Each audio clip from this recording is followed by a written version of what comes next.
बिस्मिल्लाहिर्रहमानिर्रहीम। सैनशीन पर तशरीफ फरमा कायदीन मजलिस उम्मीदवारों ने जल्दी इंतखाबात सुनने वाले बुजुर्गों, नौजवान साथियों और मेरी इज्जत माफ पर्दानशीन माँ और बहनों,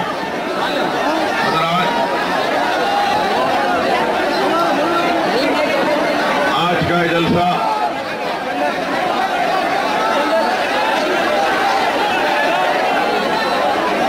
इंतखाबात के सिलसिले में मुनक़्क़िद किया जा रहा है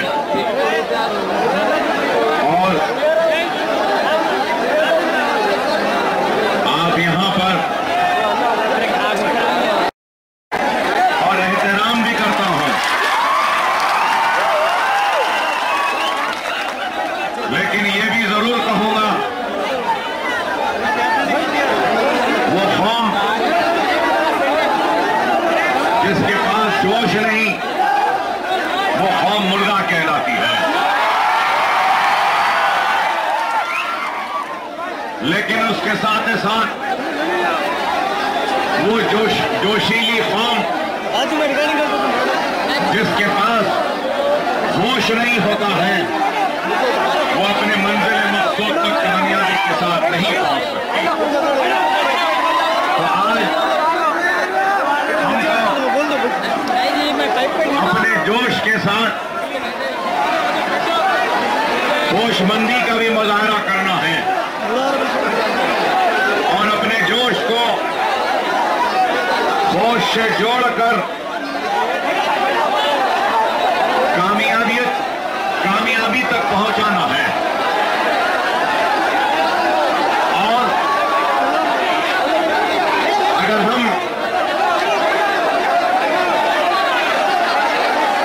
डिसिप्लिन, जोश और होश का मुजाहरा नहीं करेंगे तो फिर हमारा जोश एक सोडा बोतल की तरह रहेगा कि उठाया, खोला, उठा और फिर दब गया। जोश सोडा बोतल की तरह नहीं होना है। जोश ऐसा होना है कि एक नया इनकलाब, एक नया तूफान बर्पा करे, ऐसा जोश होना है। आती हुई धूप और गर्मी की परवाह किए बगैर अपनी जमात, अपने खायद और अपने इत्तेहाद का सबूत दे रहा है। मैं आपके जज्बे को सलाम करता हूं, आपकी मोहब्बत को सलाम।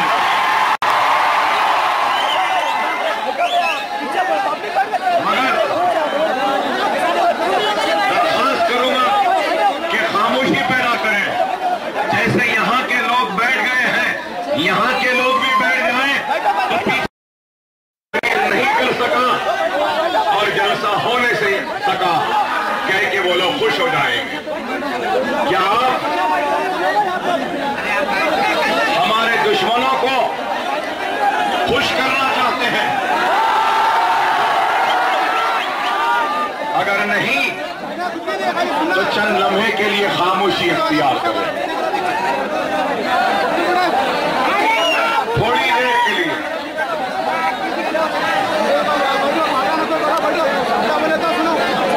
अगर इतनी गड़बड़ होगी तो फिर मैं भी तकरीर नहीं कर सकूंगा। मैं बार बार कह रहा हूं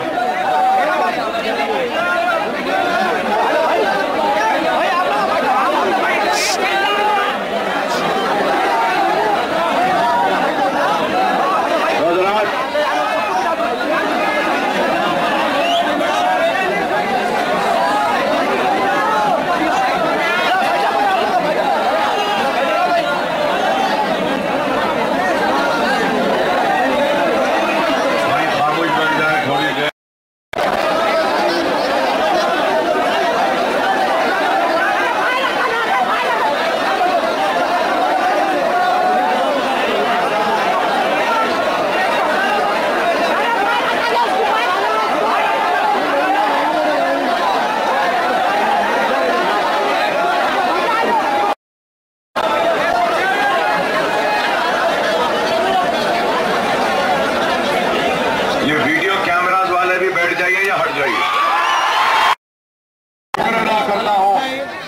कि अल्लाह का फजल करम, नबी करीम सल्लल्लाहु अलैहि वसल्लम का सदका, औलिया अल्लाह की दुआएं, आप सब मुसलमानों की दुआएं कि अल्लाह सुब्हानहू व तआला ने मुझ गुनहगार को हयात बख्शी और मुझे सेहत दी, जिसकी वजह से मैं आज आपके दरमियान में हूं, आपसे मुखातिब हूं। जब अल्लाह का शुक्र अदा करता हूं और रात में जब सोने जाता हूं और हर काम जो सामने आता है यही सोच कर मिलता हूं और करता हूं कि शायद ये काम था जिसके लिए अल्लाह ने मुझे हयात दी थी। और आज अगर निजामाबाद में हो, आपके दरमियान में हो, तब भी यही समझ रहा हूं कि शायद आपसे मिलना, आपसे मुखातिब करना, ये भी एक काम था शायद जिसके लिए अल्लाह ने मुझे हयात दी थी, और इसकी वजह से मैं आज आपके दरमियान में हूं। नहीं मालूम वो क्या काम है जो अल्लाह मुझसे लेना चाहता है, लेकिन ये जरूर कहूंगा कि अल्लाह ने इस गुनहगार से बहुत काम लिए हैं, लेकिन अभी हमको हिंदुस्तान की मुसलमानों के दिलों को फतेह करने का काम करना बाकी है, और ये काम इंशाअल्लाह ताला अकबरुद्दीन ओवैसी आप लोगों के दुआओं के जरिए, आप लोगों के रहनुमाई के जरिए, आपके ताउन के जरिए, आपकी मदद के जरिए, आपकी हिम्मत के जरिए, आपके इरादे के जरिए, आपके अज़्म के जरिए जरूर इंशाअल्लाह ताला जिस तरीके से आज निजामाबाद आंध्र प्रदेश में मुसलमानों के दिलों में जमात के लिए और हमारे लिए मोहब्बत है, इंशाअल्लाह अल्लाह सुब्हानहू ताला बहुत जल्द हिंदुस्तान के 25 करोड़ मुसलमानों के दिलों में इससे ज्यादा मोहब्बत डालेगा, और हम उनके दिलों को भी जीत के फातेह दिल लेंगे। आज हमको इस बात पे गौर करना है कि मुल्क के हालात इंतहाई नाजुक हैं, और ये मुल्क 2 हिस्सों में तकसीम हो चुका है। एक हिस्सा हिंदुत्व की ताकतों का है जो हिंदू राष्ट्र का अज़्म, इरादा और ख्वाब रखते हैं। मेरी मुराद संघ परिवार के बीजेपी, आरएसएस, विश्व हिंदू परिषद, बजरंग दल और वो सारी फिरका परस्त ताकतों से है जो आज इस मुल्क को हिंदुत्व के नाम पर बांट रहे हैं। आज ये लोग इस मुल्क को राम के नाम पर बांट रहे हैं। आज ये लोग इस मुल्क को मुसलमानों की नफरत के जरिए बांट रहे हैं। तो ये लोग आज इस मुल्क में मुसलमानों पर जहर उगलकर इख्तियार तक पहुंचना चाहते हैं। ये लोग आज मुसलमानों के इबादत गाह को और गाहों को खाकर शहीद कर कर मनाजिर बनाकर अपने हिंदू राष्ट्र का ख्वाब पूरा करना चाहते हैं।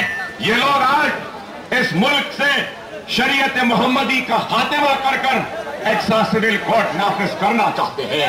ये लोग आज इस मुल्क में मुसलमानों को दस्तूर में दिए गए हुकूक को खत्म करते हुए मुसलमानों को इस मुल्क में गुलामों से बदतर जिंदगी उनके इशारों पर, उनके टर्म और उनके कंडीशन पे गुजारने का पैगाम देना चाहते हैं। तो ये लोग आए मुसलमानों के तालीमी और रोजगार के रिजर्वेशन के मुखालिफ हैं। ये लोग चाहते हैं कि मुसलमान तालीमी तौर पे कमजोर हो जाए, माशी तौर पे कमजोर हो जाए, मसाजिदें इनकी शहीद हो जाए, इबादत गाह इनके खत्म हो जाए, इनके बस्तियां गंदगी में रहे, बुनियादी सहूलतों से महरूम रहे, इनके बच्चे बेरोजगार रहें, वो चाहते हैं कि हमारी इस्मतों को, आबरू को लुटाकर हमको डरा धमकाकर इस मुल्क में से रहने के लिए हमको उनके टर्म्स और कंडीशन व माहिदात के ऊपर रहने पर मजबूर करें। ऐसे इन हालात में हमारा ईमानी फर्ज बनता है कि हम मुनज़्ज़म हो जाएं, मुत्तहिद हो जाएं और इन ताकतों को न सिर्फ शिकस्त दें बल्कि डट कर इनका मुकाबला करके इनको नीच तो नाबूद कर दें। ये हमारी जिम्मेदारी है कि आज एक तरफ ये ताकतें हैं तो दूसरी तरफ नाम नेहाद सेक्युलर ताकतें हैं जो हिंदुस्तान के सेक्युलरिज्म की दुहाई देते हैं और हिंदुस्तान के सेक्युलरिज्म की बहा की बात करते हैं।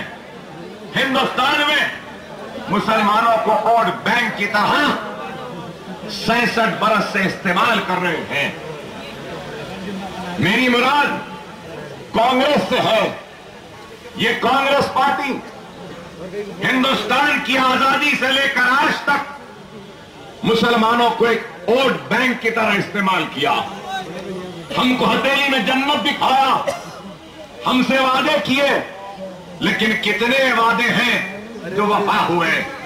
अरे मैं कहूंगा कि 66 बरस की इस तारीख में हिंदुस्तान में 50,000 फिसादात हुए और उन 50,000 फिसादात में सबसे ज्यादा फिसादात करवाकर, हमको काट कर, जलाकर, हमको डरा कर, धमका कर, हमारे वोटों को लेकर इख्तिदार के कुर्सियों पर चिमट कर बैठते रहे।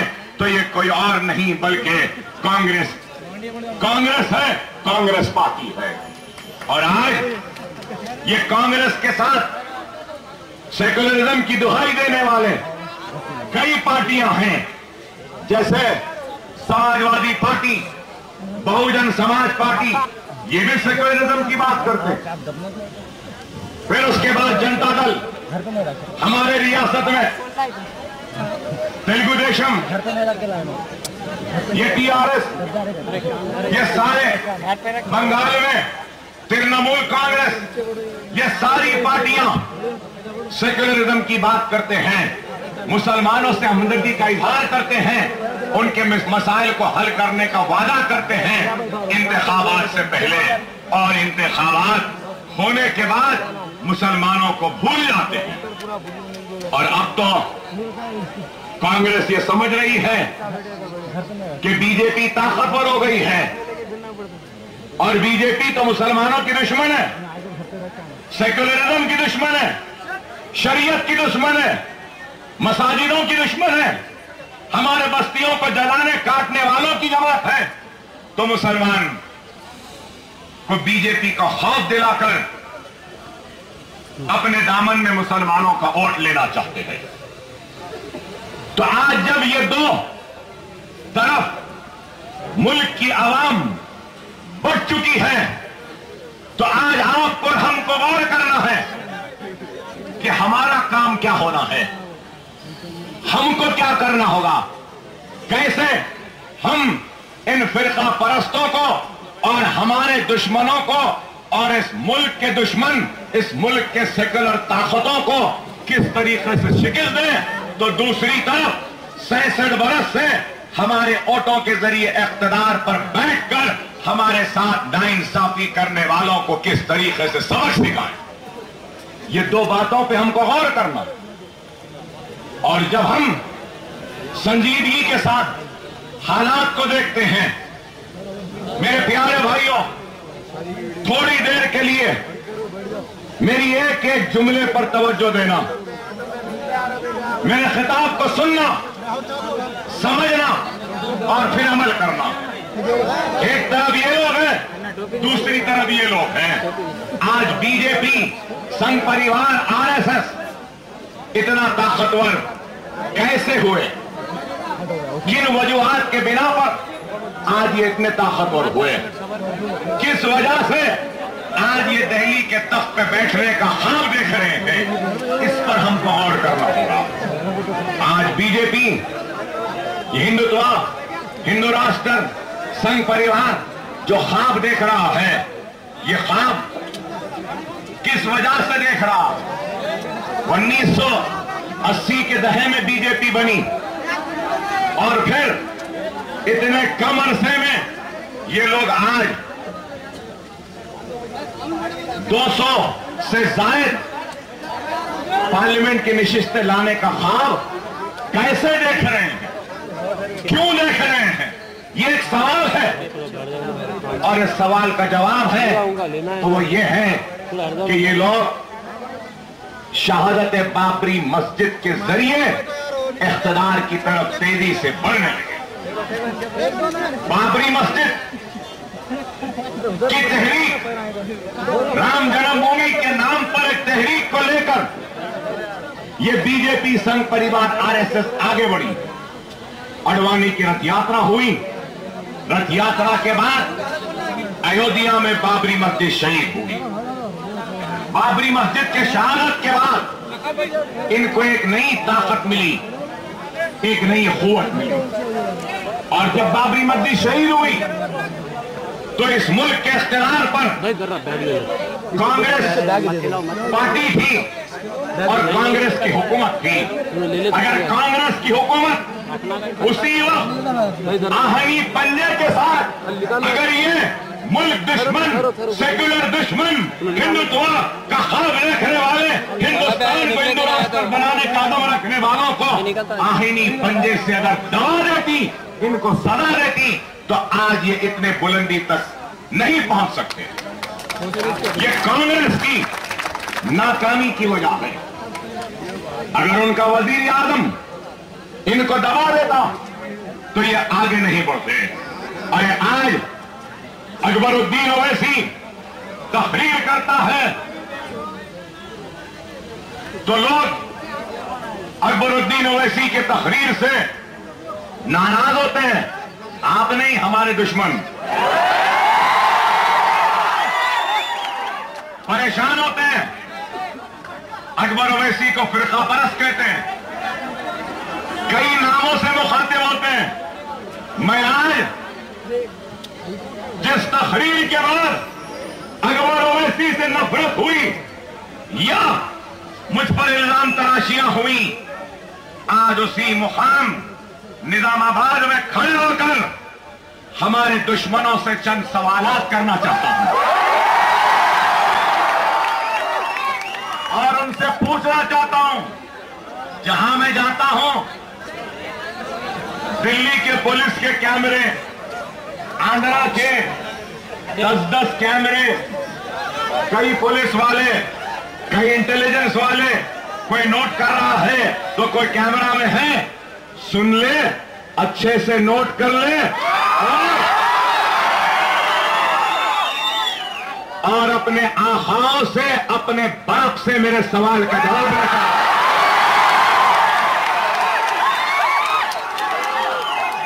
शुरू करता हूं मेरे सवालात।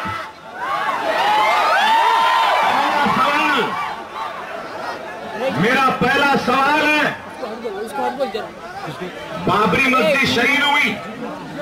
बाबरी मस्जिद सिर्फ मुसलमानों की इबादत गाह, अल्लाह का घर नहीं थी, बल्कि बाबरी मस्जिद हिंदुस्तान की सेक्युलरिज्म की निशानी थी।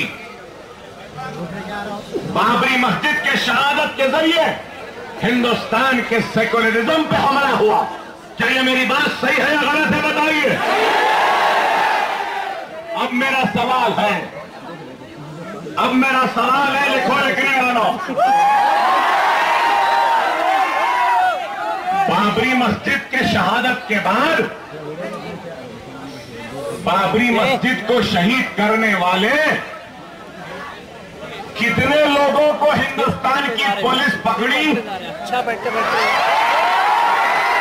कितने लोगों को जेल में डाली, कितनों पर मुकदमात हुए।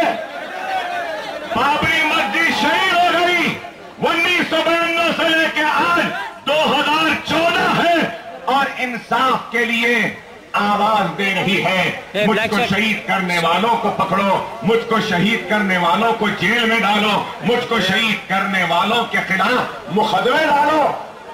आज तक एक को भी नहीं पकड़े, नहीं पकड़े ना। तो मेरा सवाल है, आखिर कब पकड़ेंगे? अब मैं बोलूंगा और उनसे पूछूंगा दूसरा सवाल। बाबरी मस्जिद थी मुसलमानों की, अगर किसी दूसरे मजहब के मानने वालों की इबादतगाह होती मुसलमानों से हटकर, अगर हिंदुओं की मंदिर होती या सिखों का गुरुद्वारा होता या फिर ईसाइयों का चर्च होता या फिर कोई बड़ी मंदिर होती और हिंदुस्तान के जुनून परस्त लोग अगर उस मंदिर को गिरा देते, तो क्या आप ऐसा ही करते जैसा बाबरी मस्जिद को गिराने वालों के साथ करें? क्या मेरा सवाल सही नहीं है मेरे भाई? हमारी मस्जिद थी, इसलिए किसी को नहीं पकड़े, किसी को जेल में नहीं डाले। और अगर उनकी मंदिर होती तो अरे अब तक तो सूली पे चढ़ा दिए होते। ये दूसरी तरफ देखें, दूसरी तरफ संगारेड्डी में, मेदक में रुद्रारम मुतंगी की मस्जिद को रोड वाइडनिंग में गिरा रहे थे असदुद्दीन ओवैसी साहब, मैं और मेरे एमएलए, हमारे पार्टी के लोग जाके मस्जिद को गिरने से बचाते हैं, रुकाते हैं। जितनी मस्जिद टूटी थी वहीं पर खड़े रहकर उसको बनाते हैं। वो गिरा दिए, तोड़ दिए बाबरी मस्जिद, आज तक सजा नहीं। हमारी मस्जिद को हम गिरने से बचाए, जितना टूटी थी बनाए तो हमको जेल में डाले। मैं पूछना चाहता हूं हिंदुस्तान के हुकूमत के सरबराहों से, क्या ये इंसाफ है? ये कौन सा इंसाफ है? अरे आप बताओ, अरे हम कुछ बोले तो हमको जेल, और वो लोग सब करके चले जाते हैं और आजादी से घूम रहे हैं। अरे आप बताओ मेरे भाई, ये कहां का इंसाफ है? ये किधर का इंसाफ है? और कांग्रेस की हुकूमत बाबरी मस्जिद को शहीद करने वालों को सजा नहीं देती, लेकिन मजलिस को सजा देने के लिए आगे आगे बढ़ती।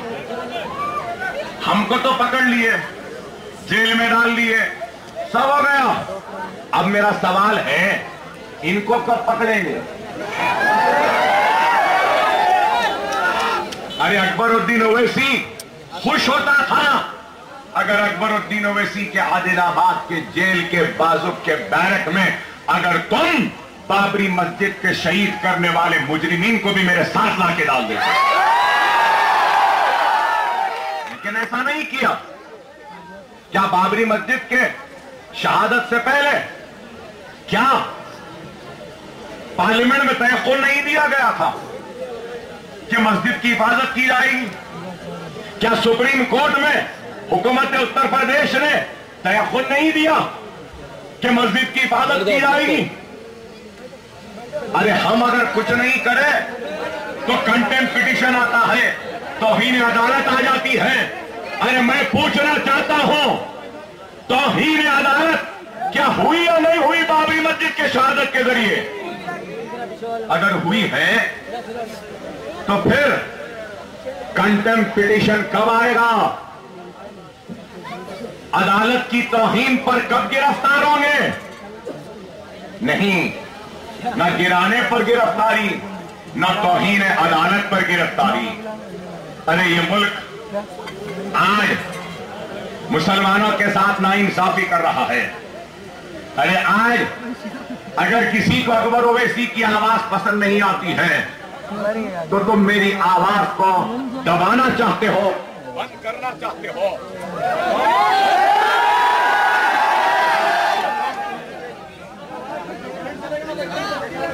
तो तुम हमको इंसाफ दो और इंसाफ के जरिए आवाज को बंद करो।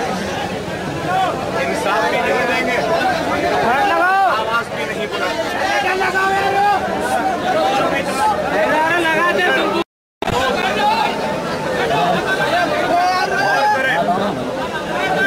कि किस तरीके से ये लोग आज हमारी आवाज को दबाना चाहते हैं। आज हमको आपको गौर करना होगा कि ये आज बाबरी मस्जिद के साथ इंसाफ कब होगा।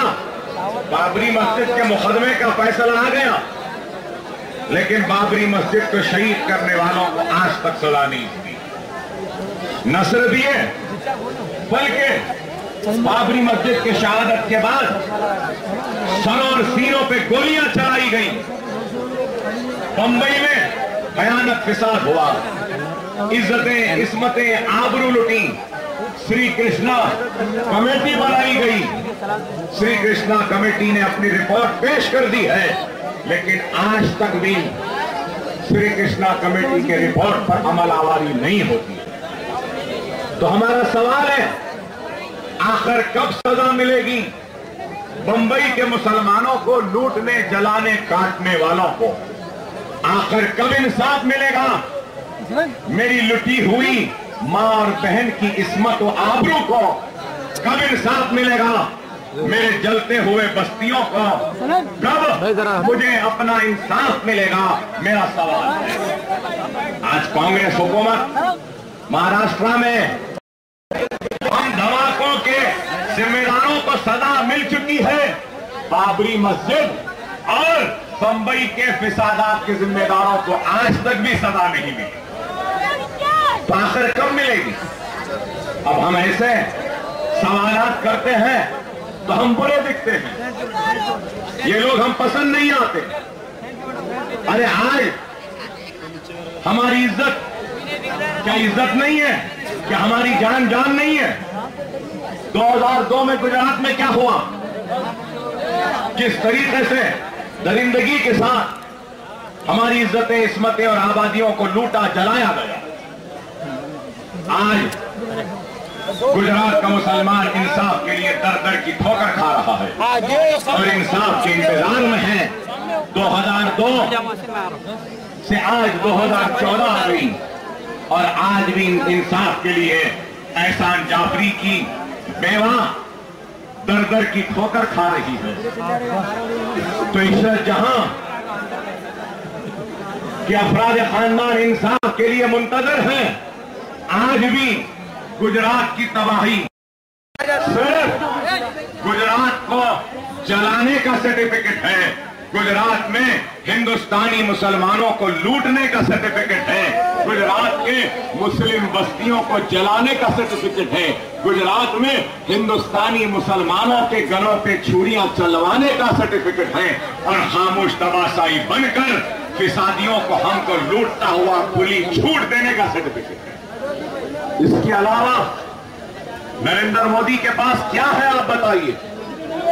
अगर 2002 को निकाल लें तो नरेंद्र मोदी के पास कोई अहलियत, कोई काबिलियत, कोई सलाहियत नहीं है। और आज इन लोगों ने हमको लूटने का, हमको जलाने का, हमको काटने का इनाम दिया है, तो वजारत उज़्मी का नरेंद्र मोदी को उम्मीदवार बना दिया। वो एक तरफ लूटता गया। कांग्रेस हुकूमत यूपीए 2009 में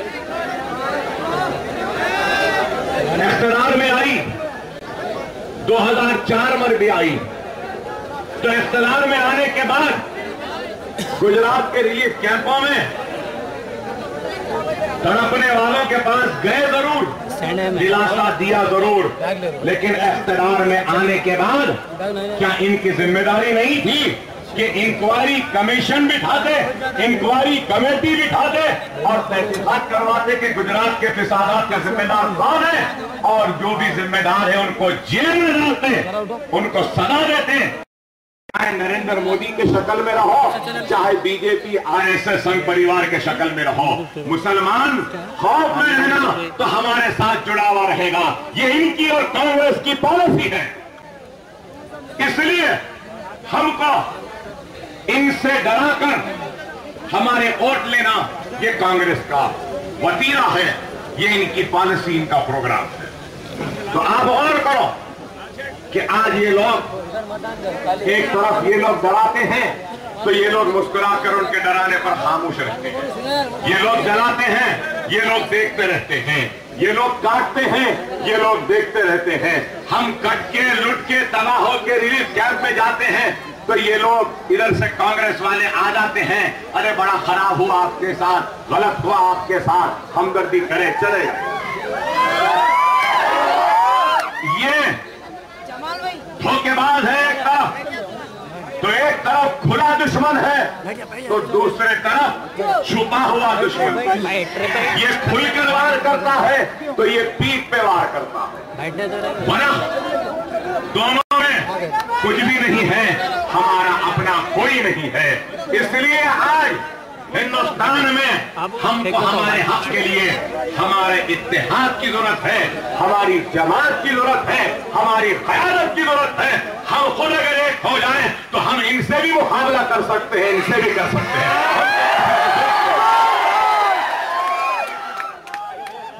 बशर्ते है कि हम एक हो जाएं। अगर एक नहीं होंगे तो हम हालात का मुकाबला नहीं कर सकेंगे मेरे भाई। ये मुल्क आज फिरका परस्ती की तरफ तेजी से बढ़ रहा है।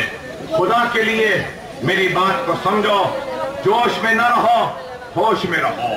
आज हमारा अपना कोई नहीं है। कांग्रेस है तो रेड्डियों की जमात, तेलुगु देशम है तो कम्माओं की जमात, टीआरएस है तो वेलमाओं की जमात, कापुओं की जमात, महाराष्ट्र में पाटिलों की जमात, कर्नाटक में लिंगायत की जमात, उत्तर प्रदेश में यादव की जमात, बहुजन समाज की जमात। अरे हर एक की जमात है, हर एक की पार्टी है। अगर नहीं है तो हमारी अपनी नहीं है। आज एक रेड्डी के लिए लड़ सकता है, एक राव के लिए लड़ सकता है, और एक यादव के लिए लड़ सकता है। तो फिर अकबर ओवैसी मुसलमानों के लिए लड़ता है तो गुनाह क्यों है, मेरा सवाल है। तुमको तुम्हारे लोग प्यारे तो मुझको मेरे आका की उम्मत प्यारी है। अरे आज इनको बुरा इसलिए दिखता है कि आज मजलिस तन्हा बीजेपी संघ परिवार से मुकाबला कर रही है। इनको बुरा दिखता है कि आज तक मुसलमान खाली सुनता था, ये मस्जिद गिरा दिए हम खामोश बैठना, ये हमारे गले काट दिए हम आह नहीं करना, ये हमको गोलियों से मार दिए हम उह नहीं करना, ये हमारी इज्जतों को लूट लेंगे हम आह नहीं करना, ये हमको जला लेंगे हम आह नहीं करना, ये हमको नौकरियां नहीं देंगे हम आह नहीं करना, ये हमारे जमीनात ले लेंगे हम आह नहीं करना, हम बेरोजगार हैं ये हमको रोजगार नहीं देंगे हम आह नहीं करना। सारी नाइंसाफी के बाद हम आवाज उठाते हैं तो फिर हमसे कहते हैं कि ये देश के दुश्मन हैं, मुल्क के गद्दार हैं।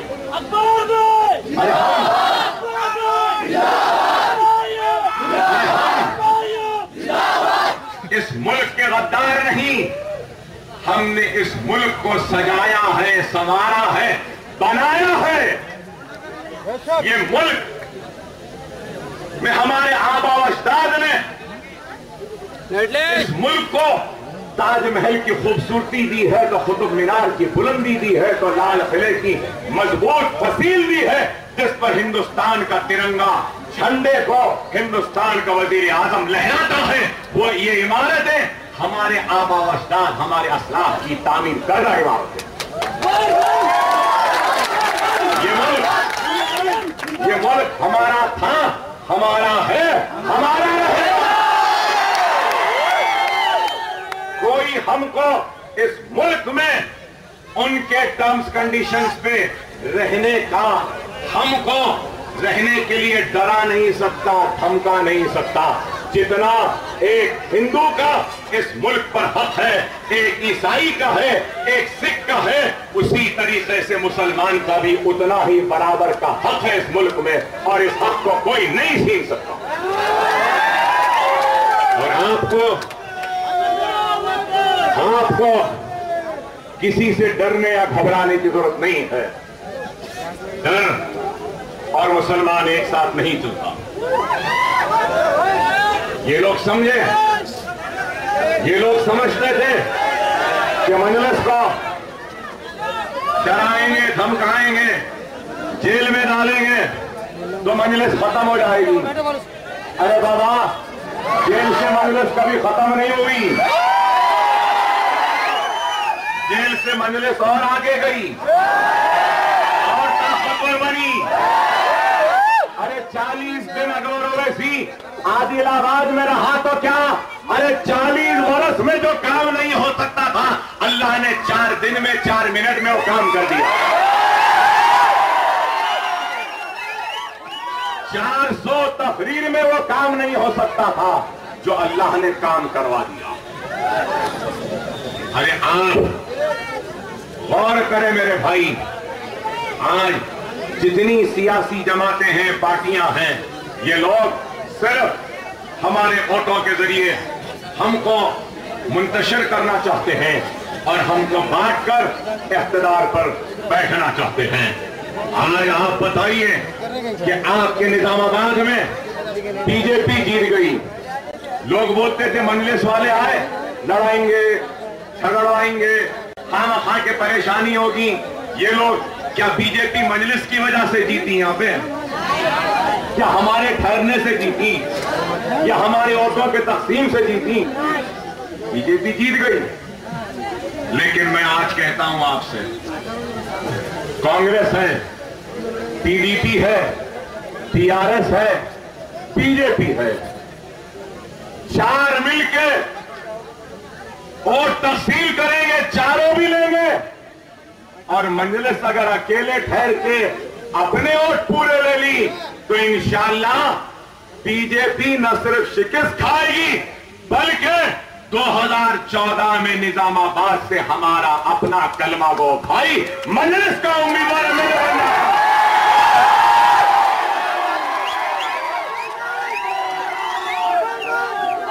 सुनहरा मौका है, सुनहरा मौका है। ये सेमीफाइनल है, फाइनल है। सेमीफाइनल जीत जाओ, फाइनल तो पक्का हमारा है।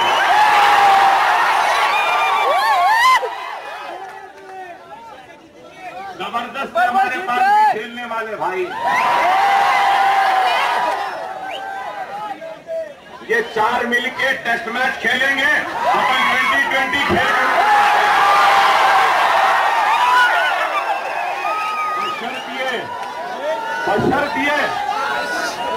बशर्त ये कि हम एक हो जाए। और आज मुझे हंसी भी आती है, मुझे हंसी भी आती है। नरेंद्र मोदी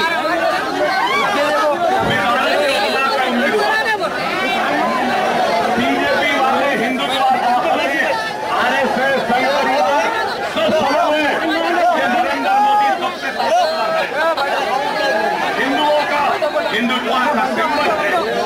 गुजरात में मुसलमान है, ये वजीर आजम बना। अरे कैसे आदमी को आप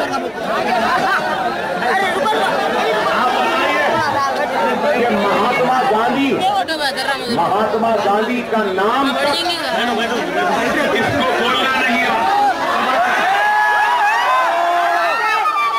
ये नरेंद्र मोदी,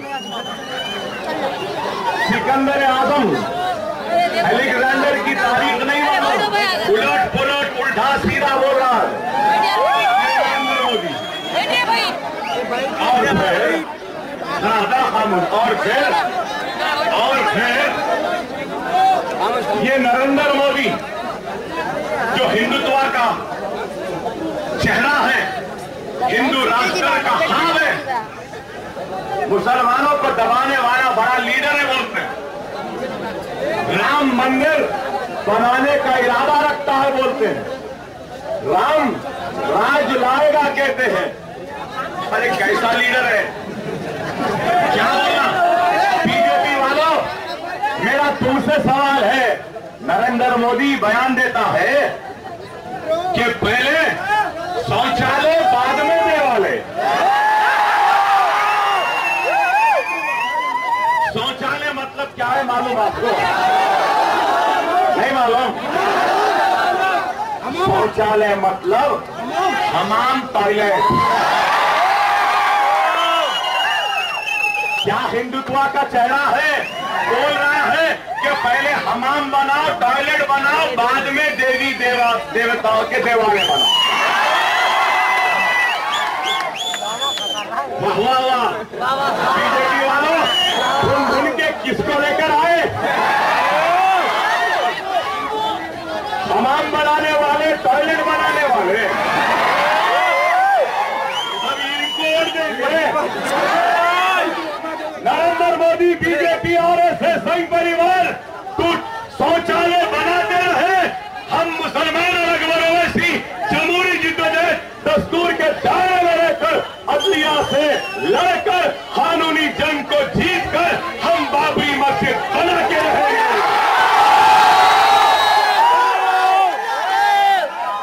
तो शौचालय बनाते रहे, हम मंदिर तो बाद में कहता है, लेकिन हम इंशाअल्लाह बाबरी मस्जिद को अपनी जिद्दोजहद, दस्तूरी व जमहूरी व कानूनी जिद्दोजहद के जरिए बना करेंगे। अभी जरा तकरीर आखिरी ओवर में आइए मेरे वाला है। उसके बनाने के बाद चंद्रबाबू नायडू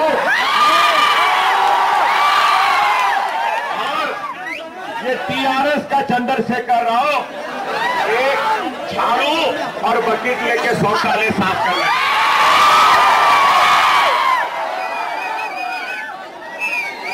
ये बात मैं इसलिए कह रहा हूं क्योंकि तेलुगु देशम आज नरेंद्र मोदी से हाथ मिला रही है।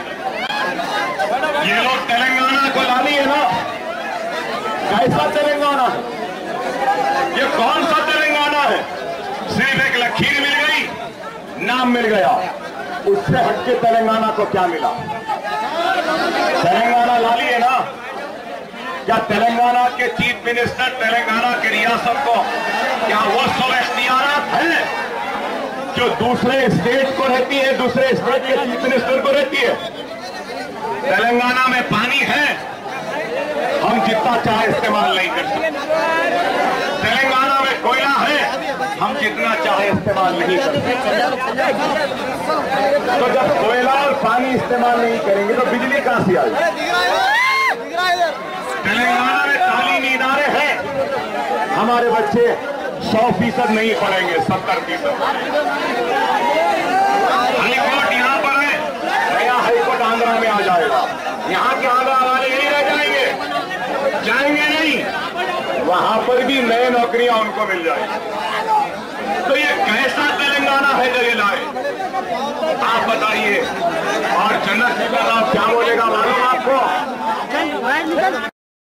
पानी नहीं है तेलंगाना में, कोयला नहीं है, नौकरियां नहीं है, पैसा नहीं है, इस वास्ते मुझे नरेंद्र मोदी से हाथ मिलाना पड़ा बोलेगा। चंद्रबाबू नायडू बोलेगा कि मुझे आंध्रा को बनाना है, इसलिए मैंने मोदी से हाथ मिला। जगन बोलेगा अरे भाई मेरे ऊपर मुकदमात हैं, इस वास्ते जाना पड़ा।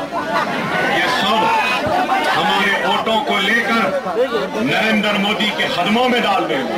मैं पूछना चाहता हूं यहां खड़े मुसलमानों से, क्या आप बीजेपी और नरेंद्र मोदी को, जो आपके इज्जतों इस्मतों आबादियों को लूटने वालों का नाम है, क्या आप नरेंद्र मोदी वो बीजेपी को वोट देंगे? कोई गुनहगार से गुनहगार भी बीजेपी को वोट नहीं देगा। आप वोट देंगे? इनको मालूम है कि मुसलमान वोट नहीं देगा, इसलिए चंद्रशेखर राव के जरिए, चंद्रबाबू नायडू के जरिए, जगन के जरिए वो आपके वोटों को लेना चाहते हैं। खुदा होशियार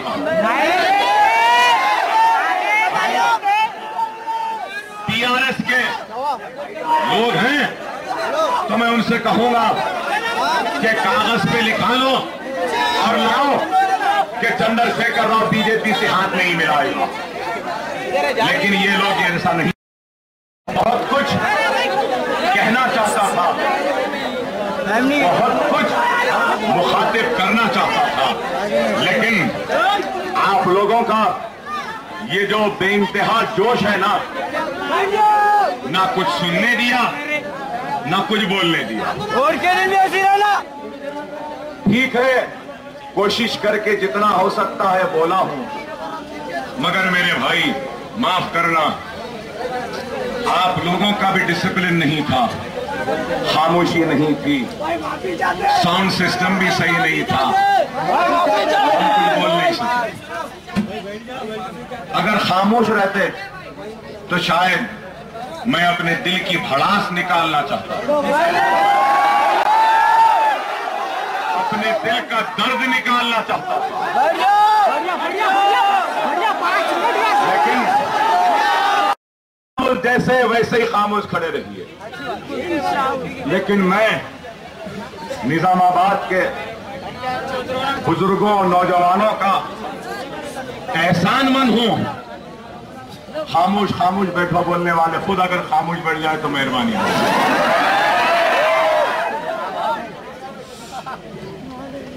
मैं आपका एहसानमंद हूं, ममनून हूं, मशकूर हूं कि आदिलाबाद की जेल में था तो आदिलाबाद की जेल से ये लोग जितना चाहते थे, जितना कर सकते थे, ज्यादतियां की, जुल्म किया, मुझे दबाने की कोशिश की, तकलीफ दी, लेकिन उनके तकलीफ में अकबरुद्दीन ओवैसी कभी टूटा नहीं, कभी कमजोर नहीं हुआ।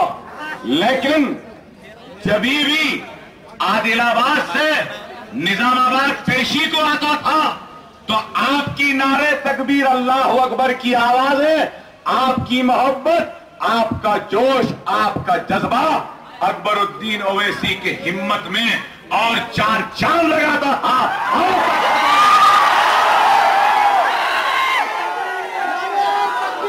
मैं ममनून हूं, मशकूर हूं आपका कि ऐसे दौर में अपने घरों से निकल कर आए।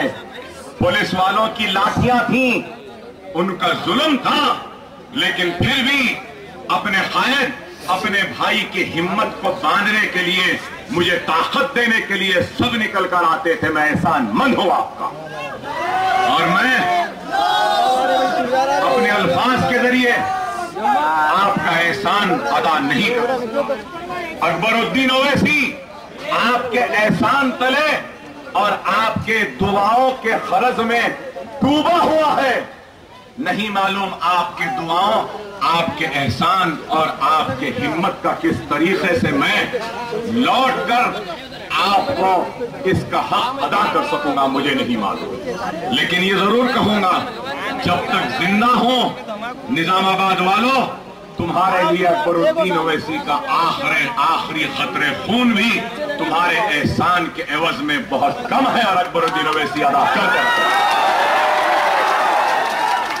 अवाम के साथ साथ कायदीन मजलिस का भी ममनून हूं, मशकूर हूं कि ऐसे वक्त में हर कोई मजलिस के कायदीन साथ में रहते थे। मजिस्ट्रेट के पास आए तो रहते थे, कोर्ट को आए तो रहते थे, और फिर पेशी के बाद जा रहे तो रास्ते के अतराफ पुलिस वालों का जुल्म है, लेकिन फिर भी मेरा भाई खड़ा है और सलाम कर रहा है। वो एक सलाम कितने मुझे हिम्मत देता था मैं जानता हूं, मेरा अल्लाह जानता है। मशकूर हूं आपका।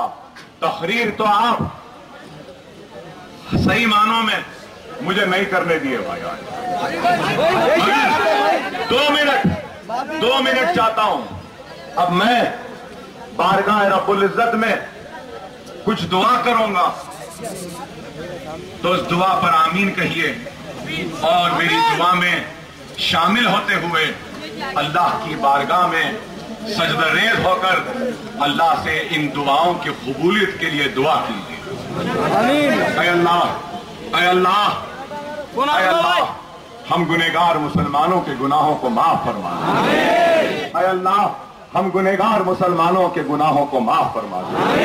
ऐ अल्लाह, हम परेशान हाल मुसलमानों की परेशानियों को दूर फरमा दे। ऐ अल्लाह, हम मुसीबत ज़दा मुसलमानों की मुसीबतों को दूर फरमा दे। ऐ अल्लाह, बीमार जो है हमारे भाई, ऐ अल्लाह इनको शिफाए कामिला अता फरमा। ऐ अल्लाह, हमारे भाई जो बेरोजगार हैं इनको रोजगार अता फरमा। ऐ अल्लाह, हमारी बहनें जो घरों पर बैठी हैं, ऐ अल्लाह जिनकी शादियां नहीं हुई हैं, ऐ अल्लाह इनकी शादियां करवा दे। ऐ अल्लाह, ऐ अल्लाह, ऐ अल्लाह, हमारे बच्चे जो 10th के 12th के और डिग्री के या जो और दूसरे इम्तिहानात लिख रहे हैं, ऐ अल्लाह हमारे बच्चों को गैर मामूली कामयाबी और कामरानी अता फरमा। ऐ अल्लाह इनकी गैब से मदद फरमा। ऐ अल्लाह इनको कामयाबी अता फरमा। ऐ अल्लाह, ऐ अल्लाह, हम परेशान हाल है, ऐ अल्लाह हमारी परेशानियों को दूर फरमा। ऐ अल्लाह, ऐ अल्लाह, 15 दिन से घरदार बीवी बच्चे सब छोड़कर हम तेरे महबूब मोहम्मद मुस्तफा सल्लल्लाहु अलैहि वसल्लम की उम्मत की खिदमत के लिए निकले हैं, उनके इत्तेहाद के लिए निकले हैं, उनकी ताकत के लिए निकले हैं। ऐ अल्लाह, हमारी मेहनतें, हमारी कोशिशों को कबूल फरमा दे।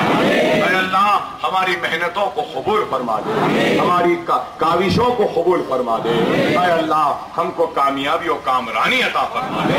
ऐ अल्लाह, ऐ अल्लाह, हमको कामयाबी और कामरानी अता फरमा दे। ऐ अल्लाह, हमारे पास कुछ नहीं है, ऐ अल्लाह हमारे पास ना दौलत है, ना इख्तिदार है, ना ताकत है, ना कुछ है मालिक, हमारे पास सिर्फ तू है और तुझे वास्ता है तेरे प्यारे हबीब मोहम्मद मुस्तफा सल्लल्लाहु अलैहि वसल्लम का।